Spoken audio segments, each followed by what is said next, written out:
Hey leader, and welcome to another episode of the L3 Leadership Podcast, where we are obsessed with helping you grow to your maximum potential and to maximize the impact of your leadership.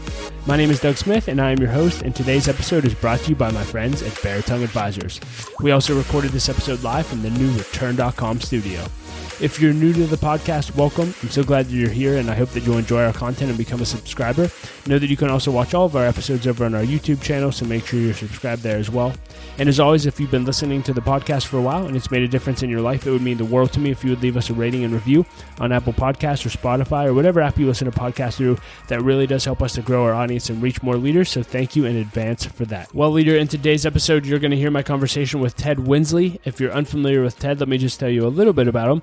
Ted has been the chaplain of the Philadelphia Eagles since 2001, and he also pastors the Family Church in New Jersey. And in our conversation, you're going to hear Ted talk about what he's learned about life and leadership from being the chaplain of the Philadelphia Eagles. You're going to love this conversation, but before we dive in, just a few announcements. This episode of the L3 Leadership Podcast is sponsored by Baritone Advisors. The financial advisors at Baritone Advisors help educate and empower clients to make informed financial decisions. You can find out how Baritone Advisors can help you develop a customized financial plan for your financial future by visiting their website at baritoneadvisors.com. That's BERATUNG advisors.com. Securities and investment products and services offered through LPL Financial, member FINRA and SIPC. Baritone Advisors, LPL Financial, and L3 Leadership are separate entities. I also want to thank our sponsor, Henny Jewelers. They're a jeweler owned by my friend and mentor, John Henny. And my wife, Laura, and I got our engagement and wedding rings through Henny Jewelers and had an incredible experience. And not only do they have great jewelry, but they also invest in people. In fact, for every couple that comes in engaged, they give them a book to help them prepare for marriage. And we just love that. So if you're in need of a good jeweler, check out hennyjewelers.com. And I also want to thank our new sponsor, Return.com. And leader, let me just ask you this. Have you ever had an interest in investing in real estate? Well, now for as little as $500, you can become a commercial real estate investor. Just visit Return.com to learn more. That's REITURN.com. Investing involves risk. Please consult the Return Offering Circular if you're interested in investing. And with all that being said, let's dive right in. Here's my conversation with Ted Winsley. Ted Winsley, welcome to the L3 Leadership Podcast. You have a really interesting life. You're a pastor. You've been chaplain of the Philadelphia Eagles for, you said, 22 years now, which is incredible. And I just want you to give people context, because that doesn't just happen. You know, how did what's that? I still look good. You still look good, man. You still got it. Woo. And what, 3 Super Bowls you've been to, and you won one? I've been to 3 Super Bowls. I was given 2 rings. So the first one, the chaplain that was there ahead of me got that ring, and then I got the Super Bowl ring. And I should have brought it with me. I just received my NFC Championship ring last week. Wow, man. Yeah, well, it's an exciting time to be an Eagles fan. Talk to us a little bit about your story. You know, you're a pastor and chaplain. How did you get there? Yeah. So my story of getting to a place where I'm the chaplain for the Eagles, actually it started in corporate America. Well, I could go much further, but 17, God called me into ministry. I completely rebelled, didn't want anything to do with that. I actually messed up a scholarship to go to seminary, because last thing I wanted to do was be a preacher. I wound up getting an academic scholarship at Delaware State College, now university. And then I went on into business marketing, and I was the national sales manager for FUBU. I don't know if you ever heard of FUBU before. Yeah, remember Damon John? Yeah. Yeah. So I worked for Damon. I was his national sales manager. Oddly enough, I really believe my last position really kind of prepared me for this, because I actually I was national sales manager. I did a little bit of designing, mostly sales, but also did a lot of marketing and worked with a lot of professional athletes to have them wear the product to market the brand. So that was kind of my first opportunity, you know, in the world of dealing with professional athletes in my secular job.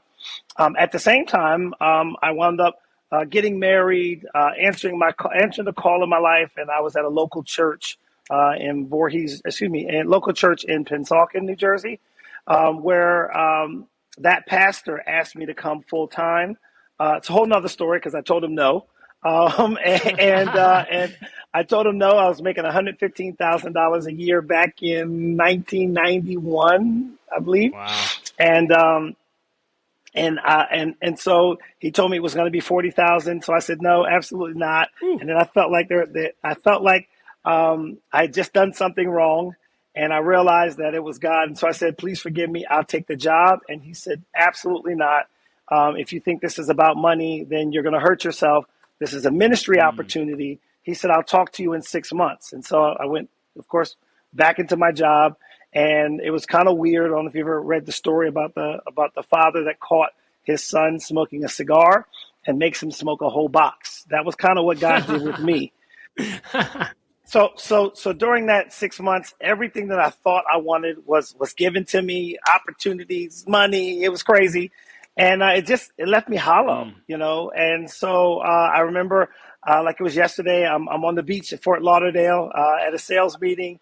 And I called my pastor and I said, is that job still available? And he said, you don't understand, nobody can fill it. It's your opportunity. You just weren't ready. And he said, are you ready? And I said, this is making me sick. And he said, well, then go have the conversation that you need to have with your boss. So I called the VP of sales and I just said, man, I'm done. I can't do this anymore. I was killing the game, by the way. Wow. And he spoke to Damon John, and Damon said, yo, man, like, this kid's amazing. Do whatever you got to do to keep him. And so I had a conversation with my sales manager, and I just said, man, I found what makes my heart soar. I really believe this is part of my purpose. And I said to him, man, are you living in your purpose? Is this what is this what gives you peace? And he says, I don't want to talk about it. Congratulations.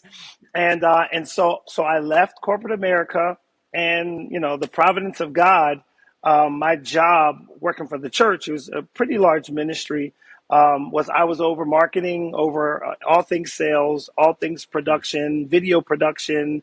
He was about to get into cable TV, all of that stuff. And Troy Vincent, I don't know if you know who Troy Vincent is. Troy Vincent was cornerback for the Eagles from Trenton, New Jersey, who saw my pastor on television. Side note, you've heard of Roger Goodell? Yes. Okay, Roger Goodell is the president. Troy Vincent is the vice president of player operations now. So he's actually going on to do that. Literally, I'm praying one day that he'll be our first black commissioner. So, but that's who Troy is. Awesome. So Troy reached out to Pastor Lamont and said, hey, I watched you on television. I would love for you to do the Bible studies for the team. So Pastor Lamont brought me as his assistant. I carried his Bibles. I set up the microphone.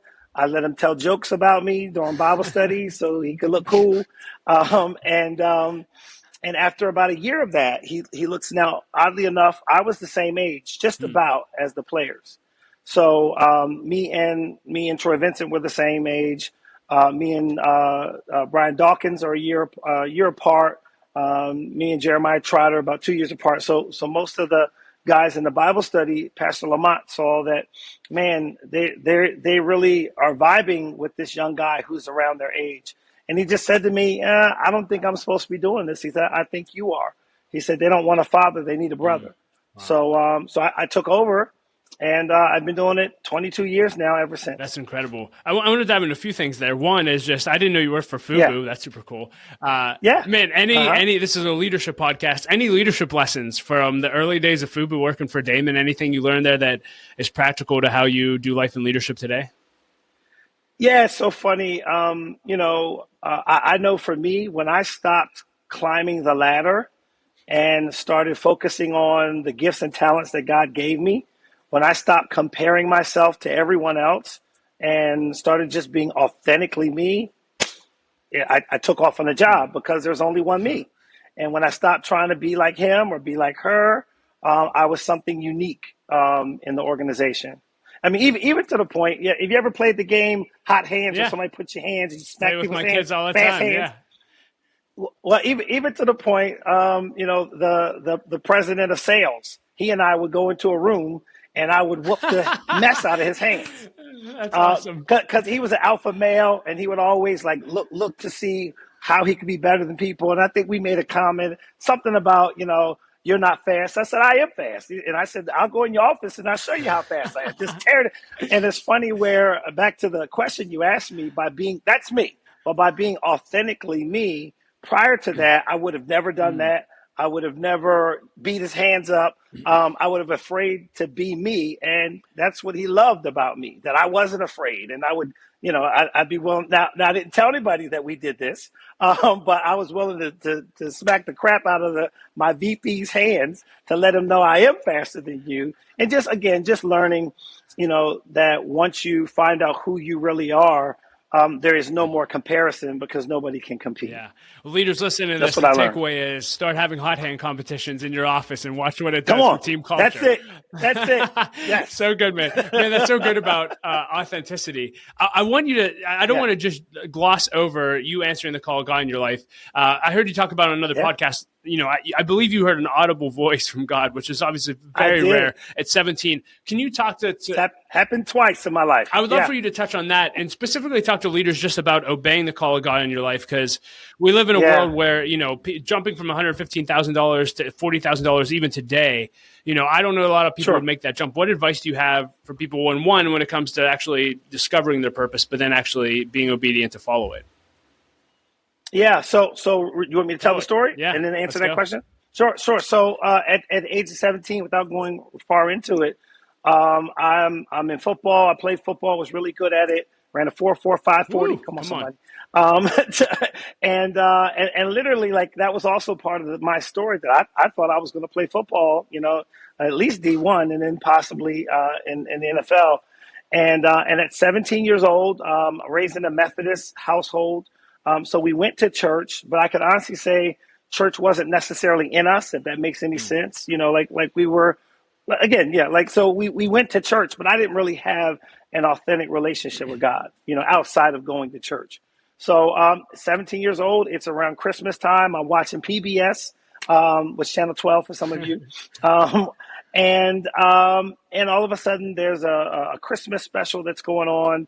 Hezekiah Walker, I don't know if you guys have ever heard of him. He's an artist, and he was singing. And then after Hezekiah Walker, there's a guy he's an amazing tenor. His name is Daryl Coley. He came on, and he started singing a song called Sovereign. And in the lyrics, it says, who am I to question God's wisdom? Who am I to question God's purpose? And then it went on to say, I found out that my God is sovereign, and when it says sovereign. And so right when he hit the crescendo, something that's only happened twice in my life happened. I heard God's voice, literally. And as I said, it wasn't going into my ears. It was as if it was coming out of my ears. And it was very simple. He said it 3 times. He just said, I've called you to pastor. I've called you to pastor. I've called you to pastor. And by the first time, literally, I'm the baby of 5. Everybody was around. I'm watching TV. They're behind me talking. I just start bawling because I thought I was losing my mind, because I knew that wasn't anybody else's voice. And it literally was coming out of my ears as it seemed. And I started crying, and I just said, can you hear this? Does anybody hear this? And after I got myself together, and mind you, I was not a crier, still not, although I do cry. Everybody kind of slowed everything down, and I just started telling my parents, like, hey, God, I think I heard God's voice, and he said he's called me to pastor. Now, mind you, side note, you probably can't tell, got a little ADHD. I'm with you, brother. Never disrespectful, but I was a problem in school because I sharpened down my pencils down to a nub. You couldn't keep me engaged, and so even hearing that, everybody's like, Teddy, a pastor, like what? And then that's when my mother said, well, on at least 2 occasions when you were young, there were people that prophesied to me that your son was going to preach, that he was going to be a pastor. And she said, and I would always say, who, Frankie, Guy, not Teddy. Wow. And so kind of like how Mary, how she kept it in her heart. My mother never mentioned that to me. And then from there, she said, hey, let's go interview some pastors. And we did that. And after that, that's when I really got mad, because we interviewed 3 pastors, and I found out, like, wait a second, I want to be sexy. You know what I mean? I want to be sexy. I want to have money. I want to be famous. And these guys are not sexy. They don't have any money. They're not famous.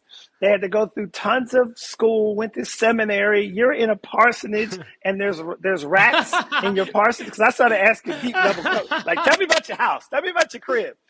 And he was honest, brutally honest. And I really felt like it was a practical joke from God. Like, at 17 years old, that's what you call me to do? That's what you call me to be? And then this is when it turned. And then I defiantly said to God, like, you didn't call me to do that. I'm going to prove to you. You watch and see what I do with my life. The last thing I'm going to be is a preacher. And so from 17 to 21, I ran and I did everything in my power to prove to God that I was not called to be a pastor. Wow. So I guess what advice do you have that maybe people have that call in their heart? I love the question you asked the guy at FUBU, like, are you living out your purpose? And he didn't want to go there. Yeah. I think there's so many Sure. people are in that position. What advice do you have for them if they feel like they're supposed to be doing X, but they don't want to give up the security they have in a job or anything else? Yeah. Well. First of all, I'll say this: that there are three cues to purpose or clues to purpose. Number one, real simple. Number one, what you love. Like what are you passionate about? Number two is interesting. What are you good at? Because sometimes what you love, you ain't good at it. That's not purpose. That's called a hobby. So number one, like, man, what am I so passionate about? Well, what do I love to do, even if I didn't get paid? Number two, like, what abilities do I have that are actually coincide with what I love? And then number three is very important, and I'm still answering your question, and that is, what do I hate? Wow. Because most of the time, the thing that bothers you the most is what you've been assigned to solve. And so I answered that question, or I gave you those three clues in relation to, finding purpose and then pursuing it, because when you begin to discover purpose and when you begin to find those three things and they mesh up, you'll actually begin to realize you're never going to be satisfied doing anything else. And that's kind of what started happening to me. Like I said, where I got to the point where I achieved everything that I thought was important, only it didn't give me peace. It didn't satisfy me because it wasn't connected to my purpose. Yeah, so good. Well, I want to... It's interestingly enough, I'll say this, I'll never forget, I think that was the most interesting Bible study I've ever had in my 22 years, where I'm in a Bible study. I was getting ready to name drop, but I'm not. I was in not for this one, but I'm in a Bible study with 20 players. Just about, of course, all of them were millionaires, multi-million. Well, one of them had a contract for over 120 million. And I asked a question in the Bible study, very simply: raise your hand if you know what your purpose is. That was the most profound time I can honestly say in a Bible study with players, because it was quiet. No one raised their hand. And two of them I saw tears come down the face of two of them. Well, why would there be tears? Because you got millions of dollars, you got fame and fortune, and you know in your heart, this might not be my purpose. Or I still don't know what my purpose is. Yeah, I wanted to talk to you just about your work with players. So you already mentioned make millions of dollars, have all the fame, all the attention. What do you wish people knew about these athletes that they may not know after 22 years of working with them? Yeah, well, that they are absolutely regular people who have been put in extraordinary positions, and most of them have not been prepared for them. So this is why, the statistic 22 years ago, it used to be, was it 60% of all NFL players after 7 years are broke and divorced after they retire. It was 40%. Now the statistic is 60 to 70% after 3 years are broke and divorced. And unfortunately, at one point in time, I would say, but not for the Bible study guys, but I started even to see that with them. And so in answering the question, so most of them are in an extraordinary position that they have not been prepared for. And therefore, oftentimes because of that, and that's really my heart's desire, is to prepare them for this extraordinary opportunity and position that God's blessed them with, because without the preparation, many of them become a statistic. Wow. I heard you say in another podcast, I just want you to hit on, you said a message you often give to those guys is this isn't real, which that I just thought that was profound. Can you share that and expound on that? Yeah. Just allowing them to realize that this lifestyle, this culture, it's not real. I mean, even from just think about it for a minute. Especially if you are a football fan. One of the amazing things that fans have are autographed items. Where a $20 ball, shucks, what is it now? Tom Brady signed ball, $7,000. Tom Brady signed helmet, was it like 12 or 15? It's crazy.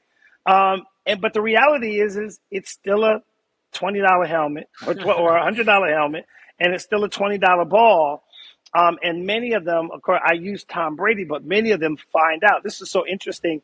I remember Nick Foles is one of my great friends. I've had an amazing opportunity to mentor him, through that whole Super Bowl experience. But I'll never forget when Nick Foles was the Eagles quarterback, and then of course, he left.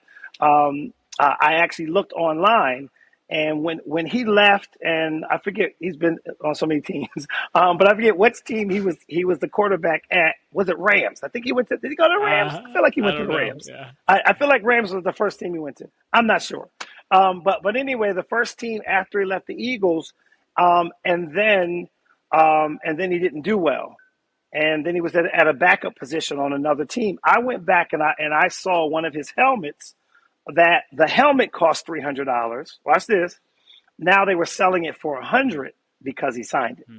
In other words, now because he signed it and the opinion that people had of him, the helmet was actually worth less than it is if you were just to buy it off the rack because of the poor opinion that they had. And of course, I bought two of them because I believed in them.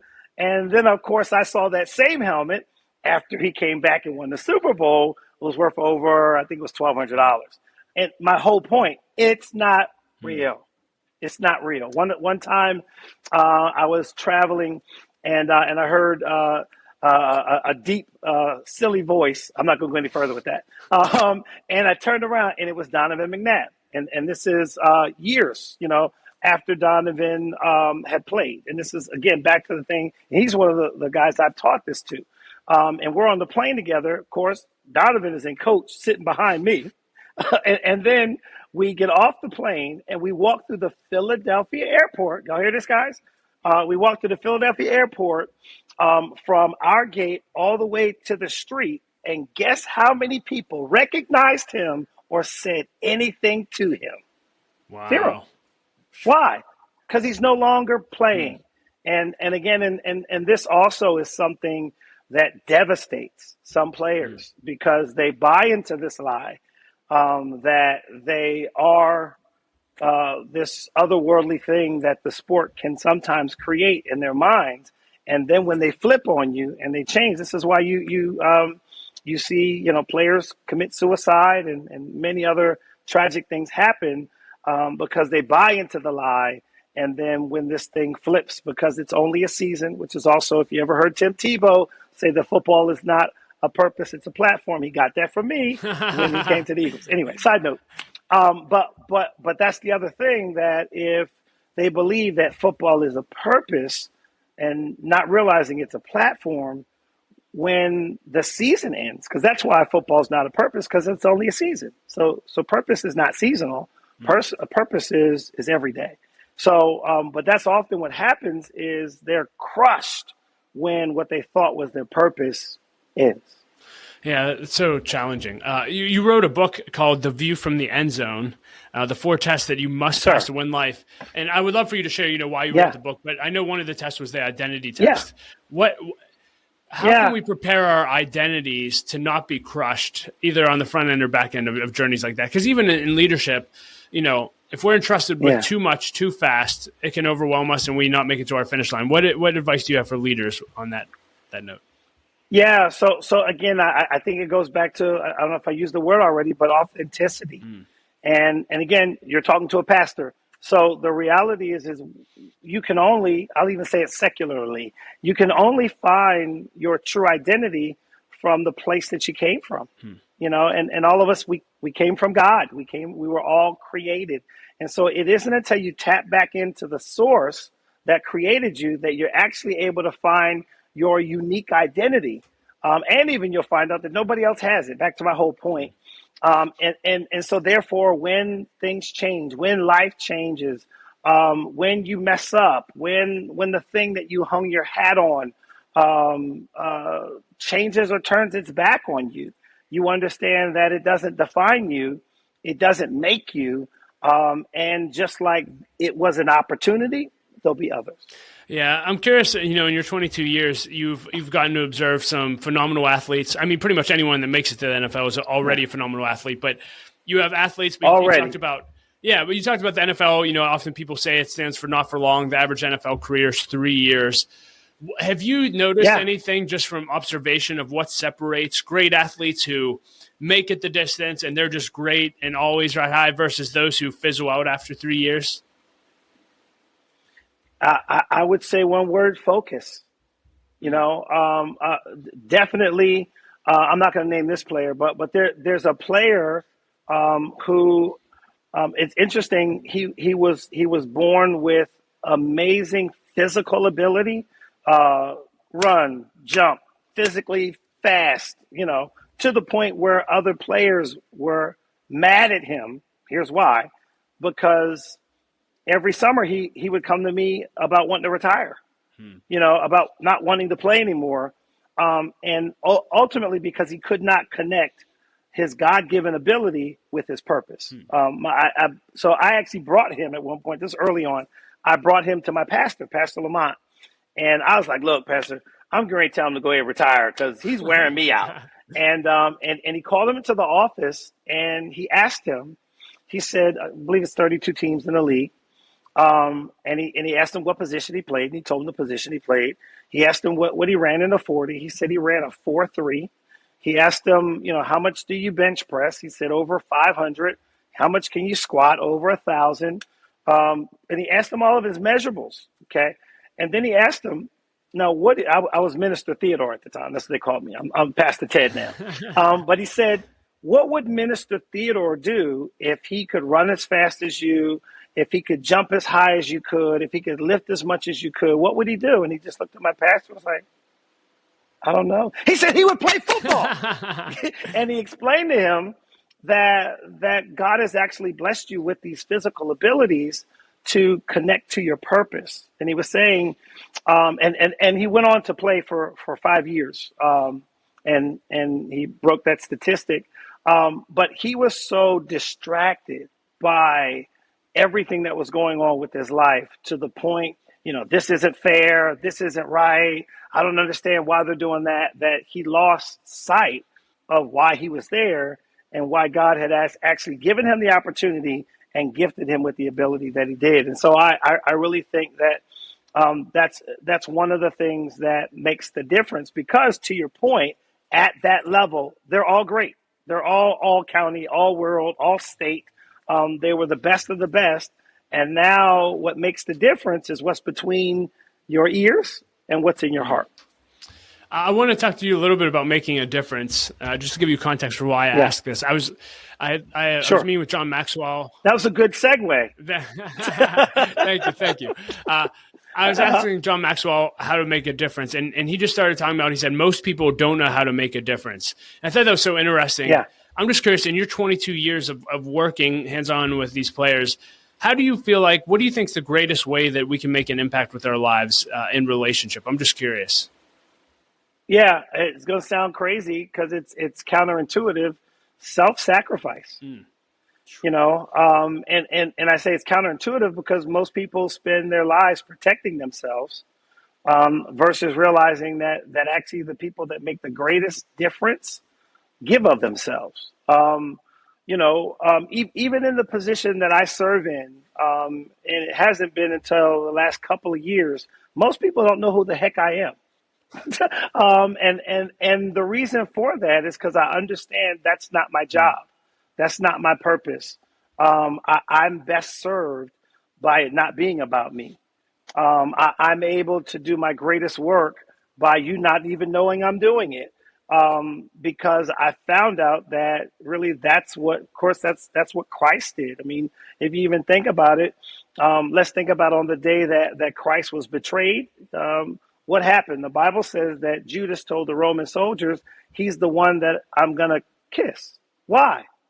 Because he looked like everybody else. And number one, that's why he had to differentiate him from the pile. Because one, he looked like everyone else. And number two, even in all of his ministry, he didn't make it about him. He made it about the people, so much so that people on the outskirts didn't even know what he looked like.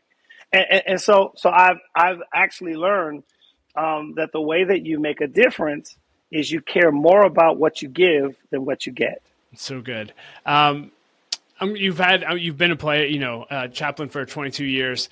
Do you have a favorite or a funny story or your favorite experience that you've had? Yeah. Yeah, so it actually happened during the Super Bowl. During the Super Bowl, the year two before the Super Bowl. Not the one that we just had, because we did go, but the one that we won. And you probably read, or another podcast I shared, that of course we won the Super Bowl in 2017, but 2016 was when we won the war. In other words, that was the year that for the first time in my tenure that I've ever seen a collective group of believers. Now, even in the past, with the Brian Dawkins, Brian Westbrook, Ike Reese, I could go on. The year that they went to the Super Bowl in 2005, they sent 10 Pro Bowlers. 9 of them sat in Bible study. Wow. So that was an amazing year, and that was an amazing group. But the 2016, 2017 group, I would say were more mature believers. In other words, they had a relationship with Christ. Many of those guys got saved, and the other team I shared, they got saved at the facility. These guys, where your Trey Burtons, your Zach Ertz, your Carson Wentz, your Nick Foles, even your Brandon Grahams, these guys actually kind of came to the team with a faith, came with a belief. And when they came together that year in 2016, they actually said, "Hey, we want to be more than just we want to make a difference. We want to serve the community. We want to create a platform for Christ. We don't just want to play football. We want football to be the platform for God." And so they started talking about dedicating themselves. And in 2016, that's when they asked about, "Hey, we want to get water baptized." And I said, "Okay, well, do you know what that means?" "Not really. I've seen somebody do it." Well, I said, "All right, well, come on." I did like a 5-week series on water baptism, talking about the transformation or changed, being transformed by my commitment. And at the end of the series, I said, "Okay, well, I'm going to reach out to Pastor Lusk." He was the chaplain for the coaches at the time, who had a church in Philly. And I said, "Hey, we're going to go and we're going to get water baptized at his church." And they were like, "No, we're not going to do that. We're going to do it here." And so we wound up, I think 6 players got water baptized in the cold tub at the facility. Wow. And that synergy, they were 5 in the water, and there's about 20 on the deck singing "Take Me to the Water." So it was crazy, just the environment, just the commitment, and just seeing everybody come together, wanting to openly express their commitment to God. And then, of course, as you know, history after that happened, 9 of our starters got freakishly injured. 8 of them were in that Bible study. Wow. Thanks for sharing that story. With the time we have left, I want to dive into the lightning round. Just a bunch of fun questions I ask at the end of every interview. Okay. Awesome. I don't know if I should ask this one or not. If you couldn't cheer for the Eagles, who would you cheer for? Woo! If I couldn't cheer right now? Yeah. Let's go now. Okay. If I couldn't cheer for that's a tough one. Now, prior to whatever team Nick was on. Okay. All right. So whatever team Nick was on, that's who I did cheer for. Right now, I don't have any Zach Ertz. Well, I don't know where Zach is now. But Zach was with the Cardinals. So normally that's what happens. You cheer for players, You know, when my guys leave, I cheer. So what's the best advice you've ever received, and who gave it to you? The best advice I ever received is my pastor, Pastor Lamont, and it kind of worked more to in parenting, and it was how he kind of raised me as a spiritual son. And he said, God's not fair, he's just. And because God is not fair, he's just, he said, don't expect me to treat you like I treat everybody else. I'm not going to do it because you're different. And so therefore, don't get caught up in expecting things to be fair around you, because they're not supposed to be. They're supposed to be the way they're supposed to be. And again, that's a big thing for me. When I stopped comparing myself to what other people were having and what other people were doing, I actually discovered myself, and I discovered what belonged to me. If you could put a quote on a billboard for everyone to read, what would it say? All right, this one's mine. You ready? All right. The test you fail is the one that you will see again. Come on. That's a fact. Boom. Come on. Amen. Best book. Quote me if you say it again. I will. Best book you've read that's made the biggest impact on you, either in the last year or all time. Yeah, this was also another mentor of mine, Dr. Miles Monroe. It's called The Spirit of Leadership. Amazing book. I know you get to spend time with a lot of high-quality leaders. I'm curious, do you have a go-to question that you always ask when you get a one-on-one or a lunch or a meal with them? Yeah, I ask them most of the time, what's the most difficult thing, or what's the most difficult part of what they do and why, and how do they overcome it? How would you answer that for you? I'd say the most difficult thing that I do with people, or trying not to, is to take things personal. Because you care so much. Like I care about people genuinely, and I often can easily take things personal, and it can cause offense or cause you to get stuck in the past. And I think the answer to that is Jesus actually tells us. He said, look, man, he said, this ain't even about you. He said, they hate you because they hate me, or they misunderstand you because they misunderstand me. And so, once back to the whole point of being selfless, once you realize that, man, this really isn't about me, and kind of gives you an empathy for people, to realize that because it's not personal, I don't have to take offense, and I can continue to love them, even though, they may change or act differently towards me. Biggest leadership pet peeve? Being late. Being late.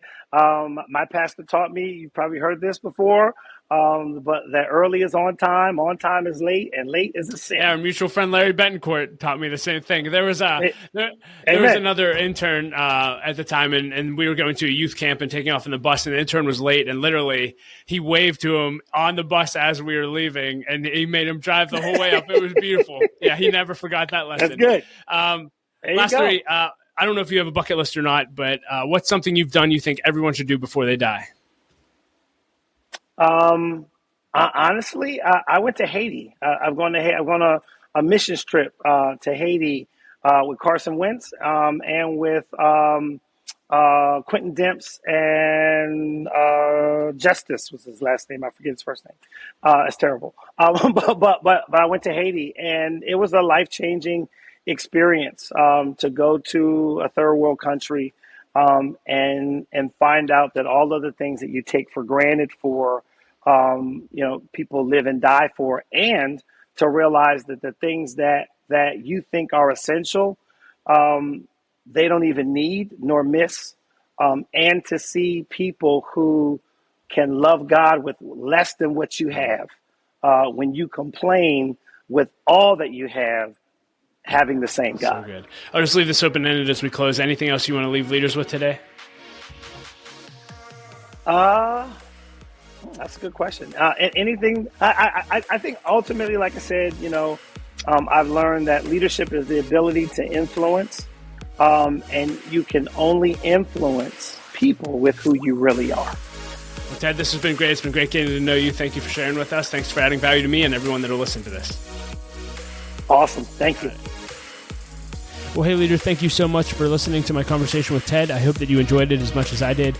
You can find ways to connect with him and links to everything that we discussed in the show notes at l3leadership.org/380. And leaders, always, I want to challenge you that if you want to 10x your growth this year, then you need to either launch or join an L3 Leadership Mastermind Group. Mastermind groups are simply groups of 6 to 12 leaders that meet together for at least 1 year in order to help each other grow, hold each other accountable, and to do life together. For me personally, mastermind groups have been the greatest source of growth in my life over the last 8 years. So if you're interested in learning more about launching or joining a group, go to l3leadership.org/masterminds or email me at dougsmith@l3leadership.org.